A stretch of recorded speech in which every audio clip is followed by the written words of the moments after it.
नमस्ते, मैं आपको बताने जा रहा हूं कि Samsung Galaxy S25 ultra setup करने के बाद आपको सबसे पहले क्या करना चाहिए। तो सबसे पहले आपको जो करना चाहिए, कुछ चीज़ें होंगी।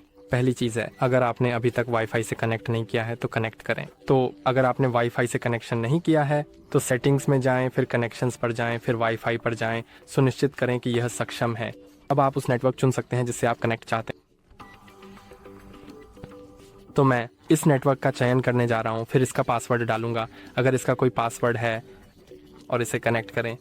यह अगले चरणों के लिए महत्वपूर्ण होगा, जैसे कि उदाहरण के लिए अपने सिस्टम को अपडेट करना। तो यही हम अभी करने जा रहे हैं। तो सेटिंग्स में स्क्रॉल करें और सॉफ्टवेयर अपडेट चुनें, फिर डाउनलोड और इंस्टॉल पर क्लिक करें। अपडेट की जांच करेगा। आप देख सकते हैं कि मेरा सॉफ्टवेयर अपडेट है, लेकिन अगर आपका नहीं है तो आप इसे अब अपडेट कर सकते हैं। चलो वापस चलते हैं। चलो अगले चरण पर चलते हैं, जो कि गूगल में लॉगिन करना होगा। तो सेटिंग्स में जाएं। अगर आपने अभी तक गूगल से कनेक्ट नहीं किया है तो खातों और बैकअप पर क्लिक करें। खातों का प्रबंधन करें। अगर आपके पास यहाँ कोई गूगल अकाउंट नहीं है तो खाता जोड़ें पर क्लिक करें, फिर गूगल पर क्लिक करें और अब अपना ईमेल और पासवर्ड डालें। आप उस चरण को छोड़ सकते हैं, लेकिन ये भी थोड़ा महत्वपूर्ण है क्योंकि इसके बिना आपको गूगल प्ले स्टोर तक पहुँच नहीं मिलेगी और गूगल की अन्य सेवाएं। तो मैं लॉग इन करने जा रहा हूं। अगर आपके पास खाता नहीं है तो आप इसे यहां बना सकते हैं।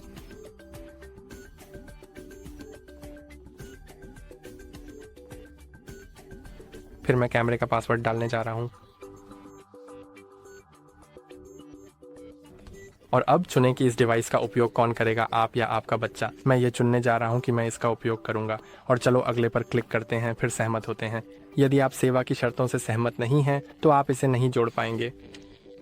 गूगल खाता, तो आपको इसे जोड़ने के लिए उस पर सहमत होना होगा।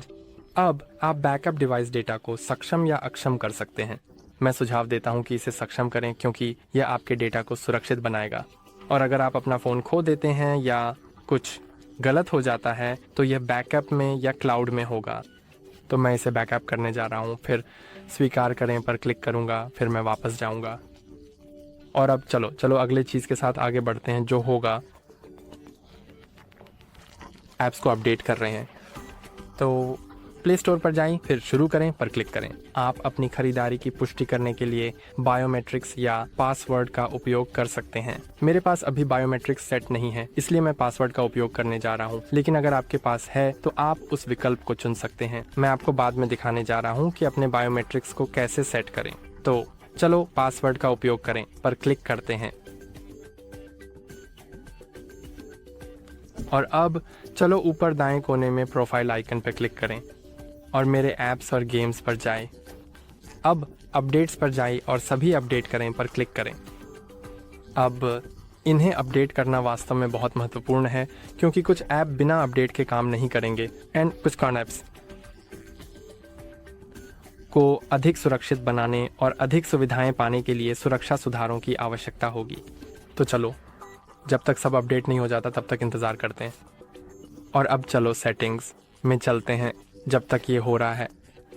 तो सेटिंग्स में सुरक्षा और गोपनीयता पर जाएं, फिर लॉक स्क्रीन पर, और यहाँ आप अपनी स्क्रीन लॉक और बायोमेट्रिक्स सेट कर सकते हैं अगर आपने अभी तक ऐसा नहीं किया है। तो पहले चलो स्क्रीन लॉक सेट करते हैं। आप पिन, पासवर्ड या पैटर्न चुन सकते हैं। मैं पैटर्न चुनने जा रहा हूँ। अब मैं इसका चित्र बनाऊँगा।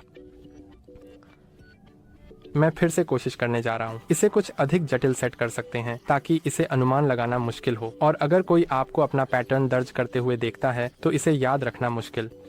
लेकिन मैं इसे उसी पर सेट करने जा रहा हूँ। बस वीडियो इसे कठिन सेट करें, जारी रखें और दर्ज करें। कठिन, फिर जारी रखने पर क्लिक करें और इसे फिर से दर्ज करें। याद रखें कि अगर आप अपना पैटर्न भूल जाते हैं तो आपको अपना फ़ोन रीसेट करना होगा और सभी डेटा मिटा दिए जाएंगे। तो आपको पैटर्न याद रखना होगा, या पिन या पासवर्ड जो भी हो। अब आप नोटिफिकेशन स्टाइल चुन सकते हैं, सामग्री दिखाना या छिपाना। मैं लॉक स्क्रीन पर सामग्री को छिपाने जा रहा हूं और फिर डन पर क्लिक करूंगा। अब चलो फिर से लॉक स्क्रीन पर चलते हैं और पहले मैं फिंगरप्रिंट सेट करने जा रहा हूं। ये वास्तव में सुरक्षित है और काफ़ी तेज़ भी है, तो चलो फिंगरप्रिंट का उपयोग करते हैं। अब चलो जारी रखने पर क्लिक करें और रजिस्टर करें। अब आपको अपनी उंगली इस सेंसर पर रखना है जो स्क्रीन के नीचे है। अब आप इसे छोड़ सकते हैं, फिर से रखें, छोड़ें और इसे कई बार करें। याद रखें कि अपनी उंगली को इसके बीच में हिलाना है। आप देख सकते हैं कि फिंगरप्रिंट आइकन थोड़ा हिलता है और आपको बस आइकन का पालन करना चाहिए। तो इसे अलग अलग जगहों पर हिलाएं।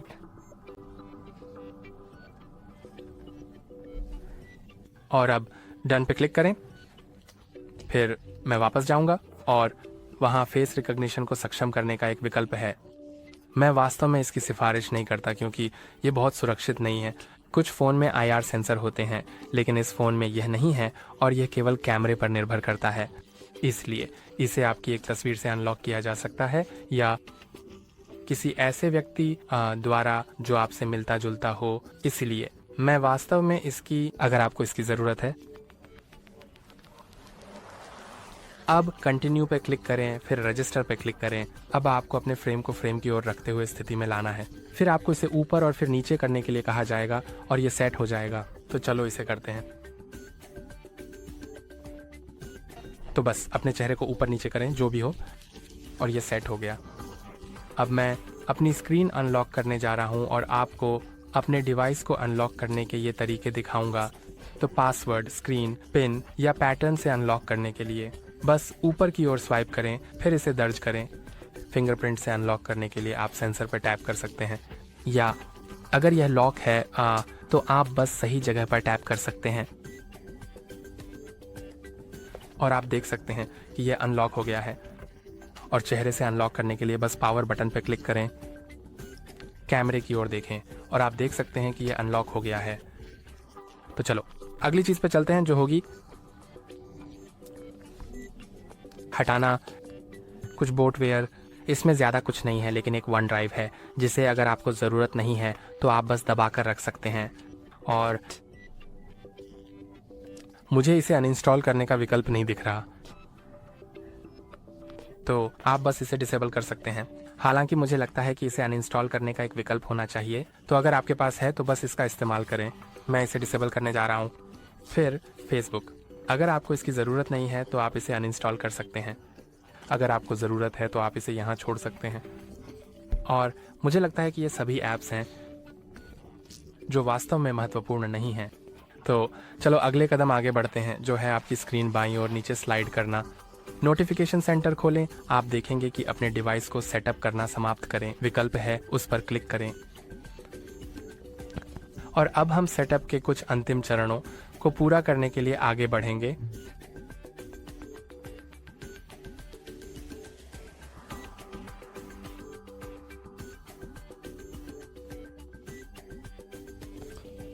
और अब ये पूछता है कि क्या आप अपने पुराने फ़ोन से अपने ऐप्स और डेटा कॉपी करना चाहते हैं। अगर आप ऐसा करते हैं तो अगला पर क्लिक करें। अब इसे करने का सही समय है क्योंकि बाद में इसे करना अधिक कठिन हो सकता है।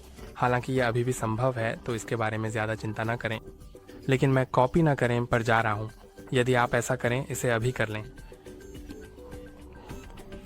अब आप अगला पे क्लिक कर सकते हैं और अपना डिफ़ॉल्ट ब्राउज़र चुन सकते हैं। मैं सुझाव देता हूँ कि या तो फायरफॉक्स या गूगल क्रोम सेट करें, ओपरा या ब्रेव, लेकिन आप वास्तव में जो चाहें सेट कर सकते हैं। मैं गूगल क्रोम के साथ रहूँगा। फिर आप सर्च इंजन चुन सकते हैं। मैं गूगल सेट करने का सुझाव देता हूँ, लेकिन अगर आप कुछ और चाहते हैं तो निश्चित रूप से आप ऐसा कर सकते हैं। इसे सेट करें, फिर मैं जारी रखें पे क्लिक करने जा रहा हूँ। और अब ये आपसे पूछता है अगर आप जेमिनी के लिए हे गूगल का उपयोग करना चाहते हैं तो यह बिना किसी बटन को दबाए हाथों से मुक्त होकर और ज़ोर से हे गूगल कहने पर जेमिनी खोलेगा। मैं इसे चालू करने जा रहा हूँ। और अगर आपने इसे पहले या आपने किसी भी फ़ोन पर सेट नहीं किया है तो ये अब आपसे पूछेगा कि यह अब आपसे 4 वाक्यांश ज़ोर से कहने के लिए कह सकता है ताकि वॉइस मैच सेट किया जा सके। अब यह आपसे पूछता है कि क्या आप कुछ खाता जोड़ना चाहते हैं।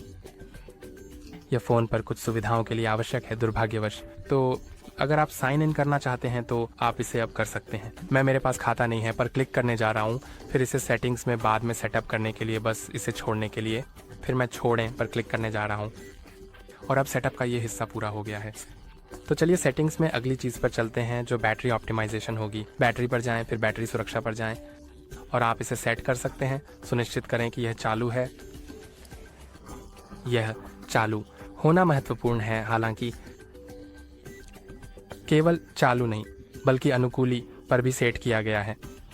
लेकिन मैं इसे अब नहीं करने वाला हूं क्योंकि इसके लिए एक सैमसंग खाता लॉगिन की आवश्यकता है और मैं वास्तव में इसमें लॉगिन नहीं करना चाहता। मुझे नहीं पता कि मैं इसे बिना खाते के क्यों सेट नहीं कर सकता, लेकिन मैंने दुर्भाग्यवश, जैसा कि आप देख सकते हैं, मुझे करना होगा। तो मैं इसे बेसिक पर छोड़ने जा रहा हूं, लेकिन मैं सुझाव देता हूं सैमसंग खाते के साथ लॉगिन करना और इसे अनुकूली पर सेट करना। तो अब चलो अगले कदम पर चलते हैं, जो होगा प्ले स्टोर पर जा रहे हैं, फिर अपने बस प्ले स्टोर पर जाएं, सर्च टैब पर जाएं और कोई भी अतिरिक्त ऐप्स इंस्टॉल करें जो आपको चाहिए हो। उदाहरण के लिए आपका bank app, Netflix, TikTok, Instagram, Facebook, कोई भी कम्युनिकेटर जैसे व्हाट्सएप या टेलीग्राम, जो भी आप उपयोग करते हैं, आप इसे अभी इंस्टॉल कर सकते हैं। तो मैं एक और ब्राउज़र के लिए सर्च करने जा रहा हूँ क्योंकि मुझे अगले कदम के लिए इसकी ज़रूरत होगी। तो मैं बस इंस्टॉल पे क्लिक करने जा रहा हूँ। फिर जैसे ही ये हो रहा है, बेशक आप और भी कई ऐप्स इंस्टॉल कर सकते हैं जो भी आपको चाहिए। जैसे ही ये हो रहा है, मैं एक कार्ड जोड़ने जा रहा हूँ।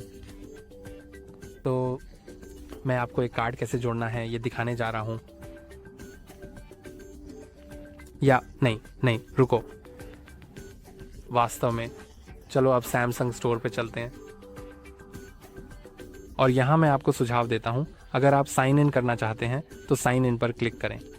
फिर आपके पास सिस्टम ऐप्स को अपडेट करने का विकल्प होगा, तो ये भी काफ़ी महत्वपूर्ण है, लेकिन मैं लॉग इन नहीं करने जा रहा हूँ। तो फिर अगर आप लॉग इन हैं और अगर आप ऐप्स को अपडेट करते हैं तो आप सैमसंग फोल्डर में जा सकते हैं और सैमसंग वॉलेट ढूंढ सकते हैं। आप इसे खोल सकते हैं और जब आप इसे खोलेंगे तो आप अपना पेमेंट कार्ड जोड़ सकेंगे। तो आप अपने फ़ोन का उपयोग टैप टू पे या ऑनलाइन पेमेंट्स के लिए कर सकते हैं काफ़ी आसानी से। तो मैं ये करने की सलाह देता हूँ। लेकिन अगर आप इसे इस तरीके से नहीं करना चाहते क्योंकि आप कुछ खाते में लॉगिन नहीं करना चाहते, आप बस प्ले स्टोर पर जा सकते हैं और गूगल वॉलेट या गूगल पे के लिए सर्च कर सकते हैं और फिर गूगल वॉलेट इंस्टॉल करें। और जब ये इंस्टॉल हो जाए तो इसे खोलने से पहले चलो एक काम करते हैं, चलो सेटिंग्स में चलते हैं और सेटिंग्स में ऐप्स पर जाएं। अब डिफ़ॉल्ट ऐप्स चुनने पर जाएं और आप कुछ चीज़ें जैसे ब्राउज़र ऐप चुन सकते हैं। तो मैं इसे बदलने जा रहा हूं ताकि आप देख सकें कि डिफ़ॉल्ट ब्राउज़र ऐप कैसे बदलते हैं, लेकिन मैं वॉलेट ऐप भी बदलने जा रहा हूं। मैं व्यक्तिगत रूप से गूगल वॉलेट को पसंद करता हूं। मुझे किसी भी सैमसंग खाते में लॉग इन करने की ज़रूरत नहीं है। जो भी हो, मैं बस गूगल वॉलेट रख सकता हूं। तो मैं अब उसी पे टिके रहूंगा। मैं गूगल वॉलेट खोलने जा रहा हूं। अनुमति दें। फिर वॉलेट पेमेंट कार्ड में जोड़ें पर क्लिक करें और फिर आप या तो अपने पेमेंट कार्ड को स्कैन कर सकते हैं या उसकी तस्वीर ले सकते हैं और यह विवरण कॉपी कर लेगा। हम यहाँ क्लिक करके विवरण मैन्युअली दर्ज कर सकते हैं। सभी विवरण जोड़ें, फिर सेव और जारी रखें पर क्लिक करें और आप अपने बैंक से SMS, फोन कॉल या अपने बैंक ऐप के माध्यम से सत्यापित करेंगे और यह इसे आपके खाते में जोड़ देगा। Google wallet. फिर आपको बस गूगल वॉलेट खोलने में सक्षम होना चाहिए जब भी आप गूगल पे के साथ भुगतान करना चाहें। तो आप यहां क्लिक करके संपर्क रहित भुगतान करना सीख सकते हैं। आप देख सकते हैं कि आपको बस अपने फ़ोन को अनलॉक करना है और इसे रीडर के पास रखना है और ये भुगतान कर देगा। तो मैं ये करने की सलाह देता हूँ और ये सभी कदम हैं जो मैं आपको दिखाना चाहता था। आज के लिए बस इतना ही। लाइक करना और सब्सक्राइब करना ना भूलें। फिर मिलेंगे।